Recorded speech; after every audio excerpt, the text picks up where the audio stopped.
What's going on, everyone?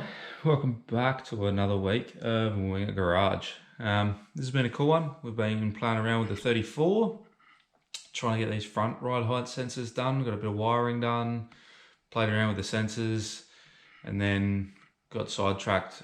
We've actually also been over at Ample playing around with one of their customers has a pretty nice VK Commodore sports sedan tube chassis thing. So you'll have to hang around for that. That'll be towards the end of the video. So yeah, hope you will enjoy. Catch you later.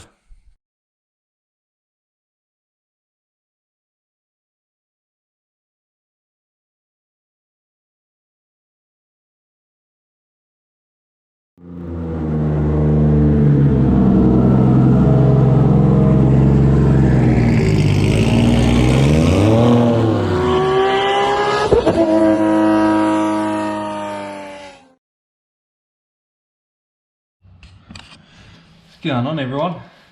Playing around with the Skyline again this week. Gotta get a bit of back and forth going depending on what parts we've got available to us. So we'll bounce around a little bit between the two cars. So that's kind of cool.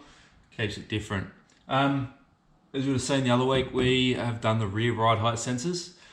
This week I want to try and get the front ride height sensors done. So I've already started kind of playing around with positioning.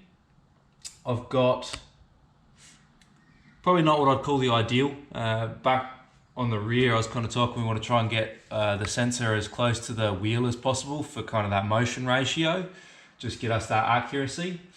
I haven't been able to do that on the front, just there's not really much we can mount to, and with obviously steering lock, I've got to try and keep it somewhere. But I have found a spot that I do quite like. This here, currently it's just hitting on the top of that bolt. I don't know if you guys can see that down there, but that's just hitting on the top of the bolt. But what I figure I can do is there's a little washer in here. I should be able to make just a flat plate come off of it with a riser that then I can attach that to. So that should work pretty well. I did have one comment on the rear suspension video about the spring. What I'd already done was I'd actually wound the spring perch right down. So we were coming up into the bump stop. I already had the shock out this week. So all I've done this week is I've just dropped the spring off the shock, a single top bolt, and that just came off. So that was nice and easy. It was already out the car. I do have the car set up on the limit strap. So at the moment, you'll be able to see that this sensor here still has a fair range of movement down. That is just because at the moment it is sitting at the end of the limit strap. So, but this is where I was saying with the motion ratio, because we've only been able to get it so far in, we've actually moved it up to the closest point here. So now a little bit of movement here is still going to translate to a reasonable amount of movement there. So it's not ideal, but with everything rigidly mounted, it should work fine. But yeah, what we'll do is I'll get a jack brought over here and I'll cycle it through, show you guys what I'm trying to do. Then we might go out and make this little bracket up. So yeah, let's go. All right, so we've just taken that limit strap out. We've got the jack all set up. So you're able to see now, when I jack this, that travelling. Take it all the way to the bump stop, so that was at full droop.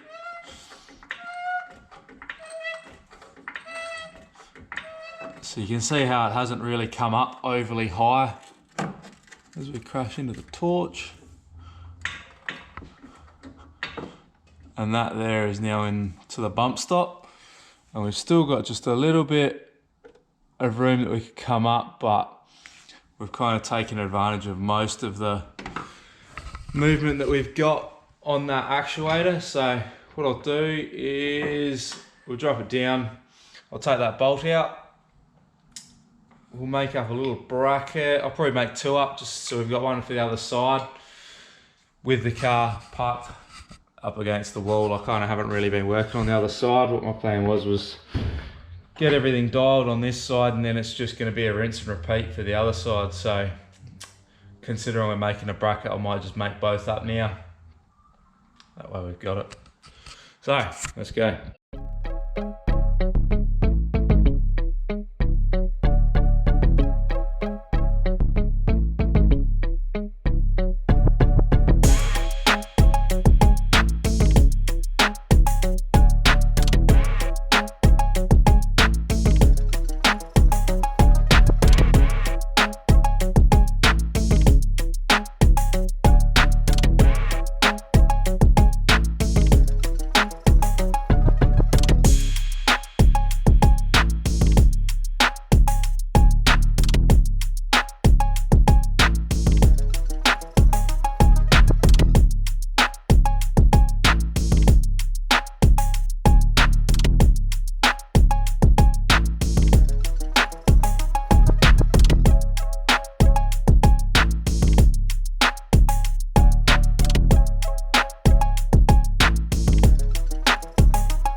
Alright, so after all that, we wound up with two little brackets, put one aside.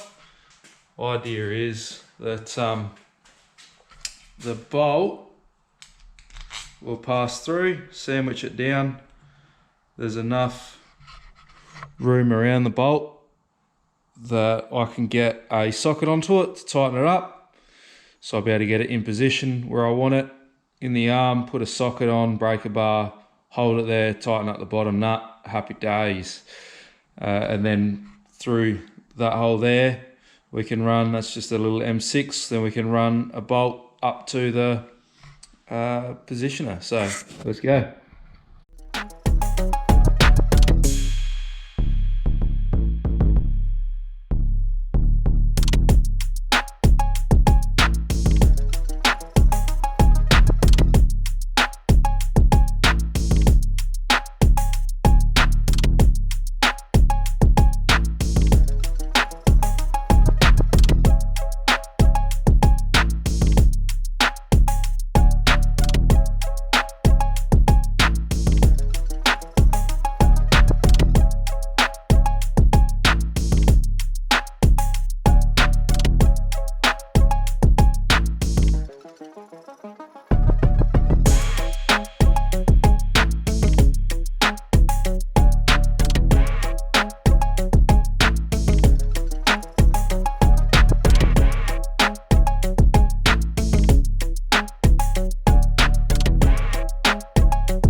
That's been a nice one, nice and simple. And we've got through our full range of travel from basically bump stop to full droop. We're using the full range on that sensor, so we'll have decent information. The one tricky part's going to be if we take the sensor off or if we move the arms or anything like that. It's just always going to have to get recalibrated, but hey, that's part of it, I guess. I'll probably try and start soldering all these up, get all of our colours sorted. I've got to have a look up the wiring diagram and how the pinouts work on these. So do that, and then I think in this video, yeah, I might even try and get it hooked up to the Haltech and see if we can calibrate it, show you guys. So let's go. I reckon next up we might head over to the bench and get ready to start soldering.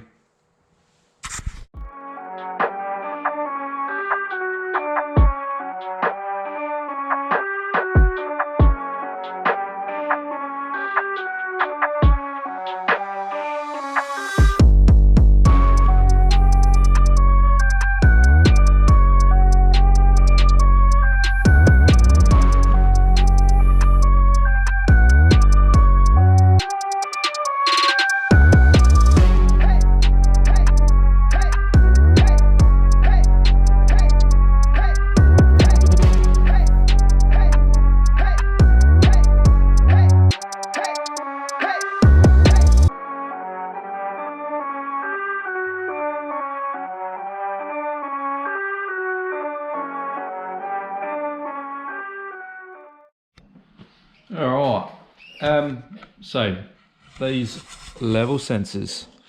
So all I've done here is, because I don't have the plugs for it, I've just cut the kind of shroud off. You can see that back there. Cleaned up and tinned the pins.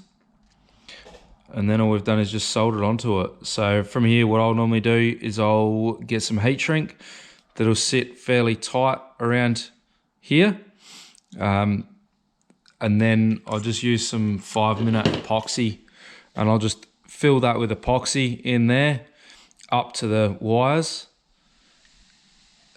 and then heat shrink down over the top of it. And that there, I've always had pretty good luck with it. So we'll go find some heat shrink, it'll be out in one of the containers, and then we'll keep going with it. But just a quick, simple, easy way if you don't have the connector.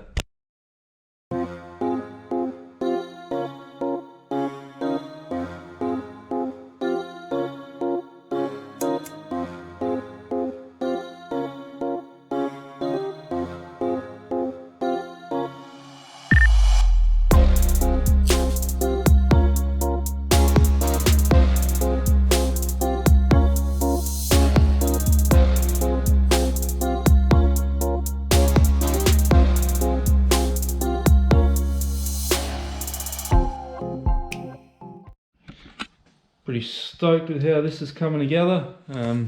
Just finished up doing that little boot. So now this wiring here can come back across, and I'll tee it into there, run another Deutsch plug. But yeah, considering we didn't have a plug for it, I think that's come out pretty well. Hopefully you guys will be able to see it. So that's just, soldered with then bit of epoxy to kind of seal it, hold everything in place, and then dual wall heat shrink.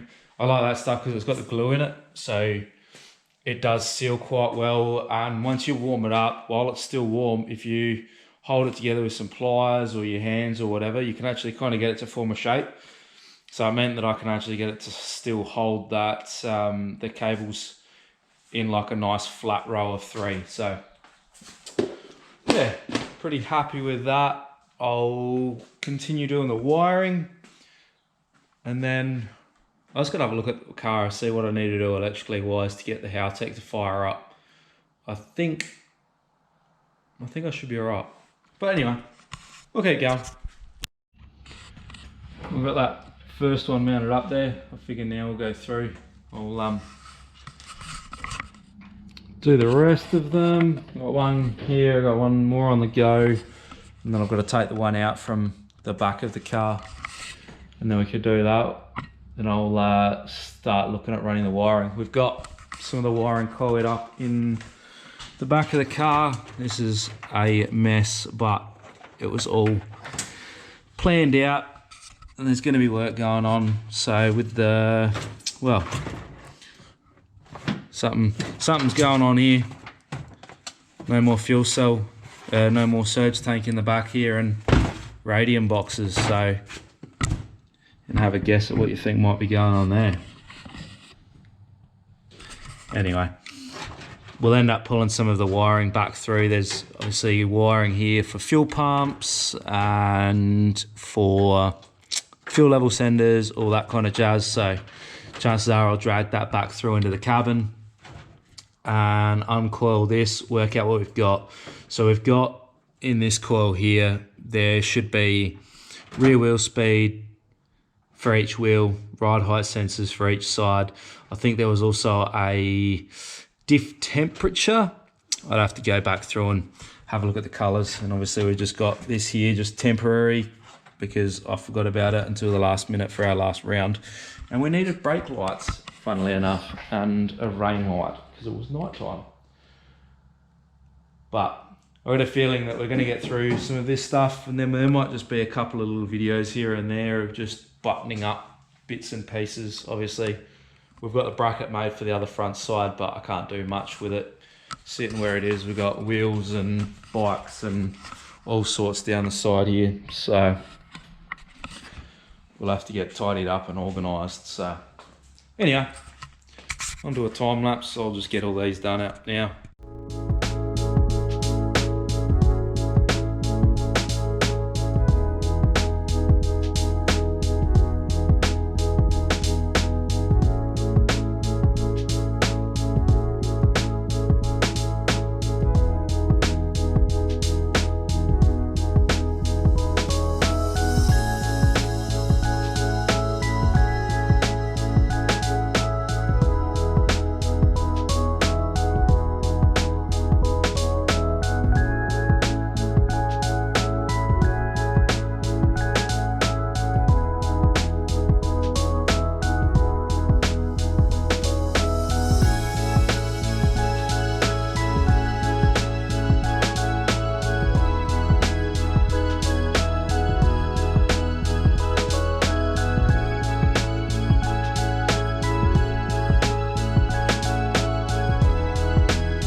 Alright, we've got all of these done.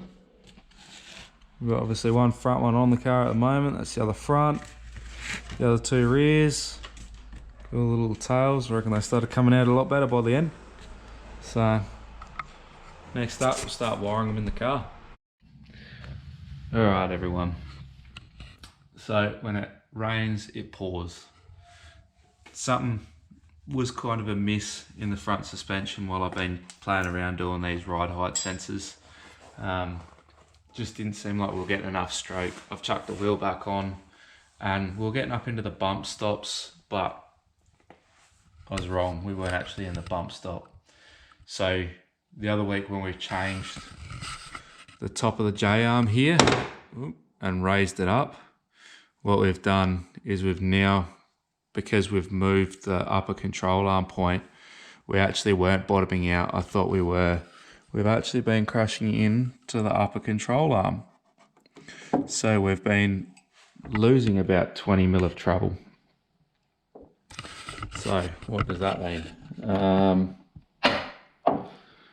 That means I've pulled the J-arm apart.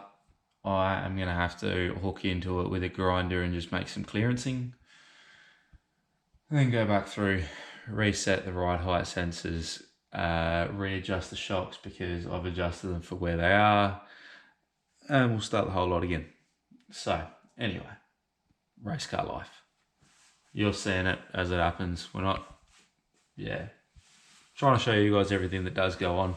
As your best laid plans, even on these things, sometimes just don't work out, or you miss something, or that's life. So I was hoping to have everything buttoned up on this video, but that won't be happening.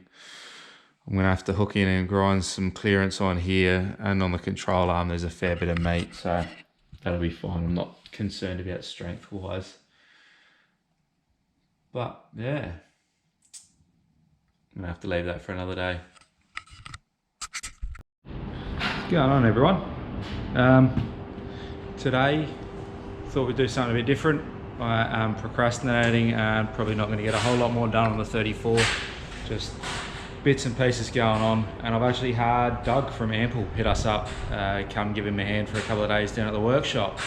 So we've actually been asked to come help out Mick with his VK Commodore. So this is a pretty tidy rig. I spoke about this a little while ago at one of the hill climbs we were at, Backbone. So this here is a VK with all Corvette running gear, so Corvette transaxle, similar kind of design to our car, front clip. He's actually got a rear clip on it as well. Really, really nice car.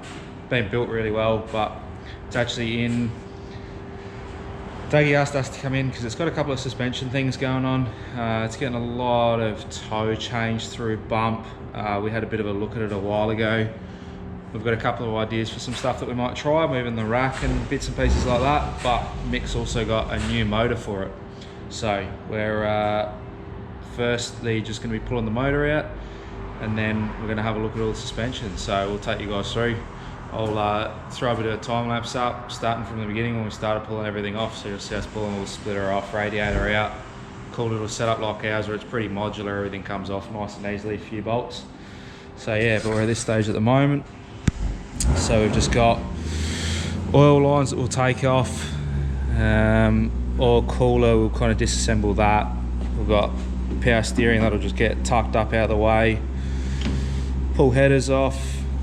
Inside the car we've started taking some of the wiring apart just so we can get to it. Like most race cars, behind the paneling it's a bit of a bird's nest, but it works. So we're actually gonna have a look at the battery he's got. He's got a really nice lithium battery in it. It's lightweight and cranks this thing, so might have a look at doing an upgrade like that on our car soon. So anyway, rolling with the time lapse, we'll start from the beginning. Here we go, taking the splitter off, just having a bit of a look around. We're going to jack the car up, and you can start seeing the camber change when we start jacking the car up. Camber's been changing, toe's been changing. That's kind of two of the things that Dougie and I are having a bit of a look at the moment. While the engine's still in the car, we know the car's going to be going down to ride height, so just trying to check the bump. You just saw it move a fair bit just then. Try to get the car set up on some jack stands. This way we can start removing everything nice and safely. If you're ever working under a car, don't be working off a jack. Here I'll grab the drain cans, so we're just pulling a little sensor out the front of the radiator so we can drain the radiator down. The radiator on this has a heap of different bits and pieces going on. We've got a water pump attached to the radiator, like a Mazziers electric water pump, so that's pretty cool.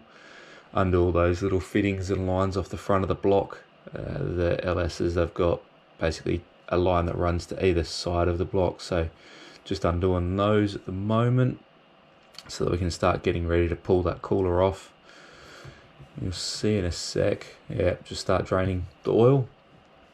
So I like to go through and just clean up any of our fittings. It's being a hill climb car, everything gets fairly dusty. You're parked in a paddock half the time, so I just get a bit of brake cleaner and airline here, and we can just hose off and blow off all the fittings so that we're not introducing any dirt into the system when we do take all these lines off. So like, just make sure everything's clean.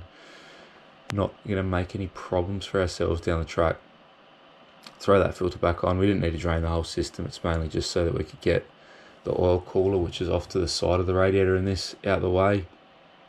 And I've got a habit of making a mess, so quick mop, clean up, and we can get the radiator off. Comes off as a nice neat little package. So down here, down the bottom there by the balancer, there's a cooler, like a thermostatic cooler setup. So it's got all your oil lines running into it and back to the motor through the filter, but it's also got the two lines that are kind of up beside me there that run to the oil cooler, so it doesn't make the oil too cold, gets it up to operating temperature and runs pretty well. So here we're just pulling the power steering pump off. No need to take that out of the car, so that can just stay on the side. And now we're starting to undo all the oil lines off the dry sump pump. So we've obviously got the scavenge from the pump back to the dry sump tank. We'll get that large line off. That's a -16 on this. And then we'll also have two more lines, one going from the pump to the filter housing, and one from the tank as a feed line back to the pump for the pressure side. So got all those off. Now we just start taking some wiring off, and we'll go back into it. Alright, I didn't realise the GoPro went flat, so we might have missed a bit, but we are nearly there. Engine crane hooked up, we've got all our oil lines off. Headers are loose. Apparently we can pull the motor without taking them off. That'll be nice. Alternator's off, power steering pulley's out the way. This is the point now where we test out the tensile strength of anything left attached. I haven't pulled a torque tube set up like this out before, so that should be interesting. Anyway, we'll roll back in with a time lapse, hopefully pulling this out, and then give you a bit of a tour of what's going on. So the torque tube wasn't the problem, but I did find out that tensile strength of the crank sensor. So on these, the crank sensor is actually tucked down in behind the starter motor. You'll see me kind of mucking around in a sec on right behind where Wade is there, behind that front right hand wheel. Yep, that's the crank sensor that I forgot to unplug. Didn't even realise it was there, so that's a new one. But we got there. Just getting hung up a bit on the dowels here. We were having a bit of a hard time. Like I said, everything's really tight to the steering rack. Dougie come through for some moral support, and ended up just getting a pinch bar. I was getting a cord up on the dowels and got that off, and once that was off, it was actually pretty good. So, oh yeah, back there was a water temp sensor that was hanging up on the exhaust, so we pulled that out quickly. Engine's on the ground now. It's just all about get everything off. So starter motor's off. I think here in a sec we start pulling all the pan off. Front bolt hole that I was using to hold the engine up was also holding up the bracket for the dry sump. So we've got that out. Once again, lift the engine back up, start making a bit of a mess. I like those big drain trays underneath everything. It just means that we can lay the motor into it. Don't need to be too careful, but where possible I do try and get it on into the right tray. Just saves on cleanup later. But all our scavenge lines are off. I think in a sec we'll probably start trying to loosen the pump off, get the pump out of the way. Once the pump's out of the way, it makes life a bit easier. We don't have all these lines that are dribbling and draining out. So chuck that in the box. We kind of had a box full of oily stuff and a box with the alternator and cleaner bits in it. Alright, another day here at Ample. Been playing around with Micks' car, trying to muck around with this camber and toe and bump steer and all of that. We've got some numbers. Obviously ride height's kind of irrelevant, but the camber gain's pretty severe. What we've tried doing is it looks like the upper control arm at the chassis side is too low. So what we've done is that we've actually spaced down the subframe. We've only been able to get it 10 mil and then gone off the same ride height numbers. We really haven't gained a whole lot of significance in the camber curve. We're kind of already past the stage where we can gain anything. So unfortunately, we're going to leave it for now. It does look like it's probably going to be more of a custom up and control arm to rectify it. But at least we know we've taken the shocks out that the toe gain looks bad, but it's mainly only bad in droop. So once it actually gets to ride height, starts going through bump travel, it's not too bad. But these are just the little pack of shims that we just did to get us that 10 mil drop of the subframe. But realistically, the subframe nearly needs to come down probably 20 mil, or what we're thinking is that instead of the upper control arm being like this, we'll probably end up making a new upper control arm which we can extend the control arm and raise the pickup point up, because at the moment this is already in its up travel in relation to the lower control arm, which is kind of horizontal at the moment. So that's where the bad camber curve's coming from, and with the upper control arm being so short, it's a very severe angle change. So bit of a bigger job to rectify that one, so we're just going to leave it as is at the moment. But at least now we've kind of got a bit of a plan of attack. So obviously, as you were saying, motor's out, sitting here, we've taken everything off of it. Hopefully today, we're just waiting on a new clutch to turn up. We'll get the clutch in, sump gasket, all that sorted, and should get all that back together. So we'll get going. So here we're just undoing everything that we've just done. Undo the subframe so that we can take those spaces back out. I'm just keeping an eye on the camber as we were doing it, just to see if it was changing much, but we didn't get anything. So tighten the rack back up, and now it's time to send it out the door. Alright, car's back outside. Parts have started turning up. So we've got lightweight extreme flywheel. We're replacing the old quartermaster. All the plates in this were knackered, warped, everything, so nice little upgrade being the extreme gear. See how that goes in the sun. So we've got the 7 1/4 tilting, but these extreme ones look pretty similar. Just going over, everything's getting a good clean up before it goes back on. The old pan, chuck that in the tank, give that a wash. Starter motor's just had a clean, bits and pieces out there. We're just nice fresh motor. It's nice to chuck fresh gear back on it. So we'll start dressing the motor up. So after all the weather we've had, it's been nice to work out in the sun. So here I'm just blowing out the dry sump pan. We'd had that in the hot tank, so it was just getting nice and cleaned. Anyway, now just clean up nuts and bolts. We've got the water adapters on, so this is what takes those AN lines to the side of the block so that we can pump the water in. Just cleaning all the gasket go off. Got over the wire wheel, clean them up, nice and ready to go. We've got fresh gaskets on them, so should seal up nicely. But once again, like I said, fresh motor, fresh build, nice to put fresh gear back on it. So clean everything up, just take that extra minute. It's not a whole lot, but it definitely looks a whole lot nicer in the end, and it's nicer to work on, not putting your hands in the engine bay and everything's coming out filthy. So scrape off whatever was left of the gasket gill on the sump. Dougie's just having a bit of a look over. He didn't assemble this motor. This was actually assembled by one of Micks' mates, I believe. So have a look, see what's inside. I think he had a fair idea anyway. Putting this sump back on, that was a stitch up on me. I unfortunately forgot. I put the sump back on, everything bolted down, tightened up, nice, ready to go, and then realised that these have basically like a spacer plate on them. So underneath all the bolt heads, there's these steel plates that are meant to go on them. So I'll have to take everything off in a minute when I realise, because I looked in the box for the next part and seen them. That was great. This here, so this is the adapter for the LS's. So that adapter there is what feeds fresh oil into the engine.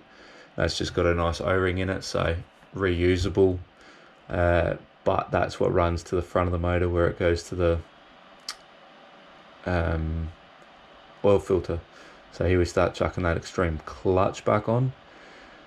I like to just kind of snug 2 bolts down so that you know that the flywheel's on nice and tight, and then go over, lock tight, torque wrench, make sure everything's sweet. So clean that clutch face off with a bit of brake cleaner. I like to start laying everything out so we know what we've got. We've got the basket sitting there, we've got all our bolts, our alignment tool. Clean that, clean our plates. So I've just stacking the plates alongside me. So pull a disc out, sit that in, clean the plate, pull a disc out, so on and so forth. So there's a triple disc. And I was just checking the instructions there, see if they had the torques on them for these M6 bolts, but then I remembered that Extreme are nice and they've actually put all of the torque is engraved or lasered onto the cover plate, so that makes that nice and simple for us. Not too sure what's going on with the red there. Hopefully it doesn't happen too often, but there we go.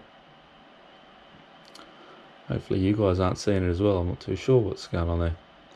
Anyway, everything's all torqued up, ready to rock and roll. While you're doing that, it doesn't really show it there, but I like to make sure that you've got a bit of play in that alignment tool. Wade taking some obligatory photos, and now it's time to start slinging the motor back in. Alright, so here we go, motor back in time. This actually went a bit easier than I was expecting after the motor coming out and fighting it a bit with the triple plate clutch. You've obviously got a fair bit to align onto. And with that steering rack and the balancer there, it can be quite a bit of fun, but it actually went fairly nicely for us. We a bit of help from Dougie just to get everything aligned up, make sure we're on the dowels. All went pretty well. So just start getting a couple of bell housing bolts. I think we just got one in the top just to try and help it align, and then it was just a case of trying to get the torque tube to sit up square and nice. So start getting the engine mount in the left hand side, or went in nice and easily, but the driver's side here, or the right hand side, sorry, just fought me a bit. So nothing, a bit of a jack and a bit of a podgy bar to get it back across and to a line won't fix. So engine crane's out the way now, that's always a win. Here we start trying to get just the oil lines back on, just kind of a rinse and repeat. Once again, get everything back in, bell housing bolts on. I'll reckon I'll just leave it from there, so enjoy.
All right, engine's in. Starting to get everything buttoned up, but I'm out. Dougie gets to finish this one off. Sucked in, Dougie. Should be a bit of fun. What actually is it? It's a stroker or something? No, this one's not. No, because it's a sports sedan race. It's 6 litre. Oh, okay. There you go. 6 litre. Now we've just got to get on to Mick to come out and run sports sedans. Massive solid roller can.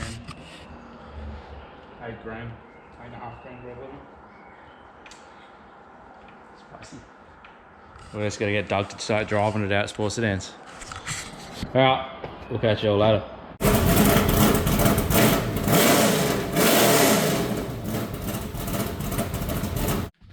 This has been a bit of a week. All over the place, here, there and everywhere, but hopefully you guys have enjoyed it. Some different content on Mick's car. Obviously the stuff up's on mine, or missed things that we probably should have found, but hey, race car life. Anyway, cheers for sticking around. Hopefully for those of you guys who have made it to the end of the video, you've already liked and subscribed and are following along. So cheers for all of your support. Have a good one. See you in a fortnight.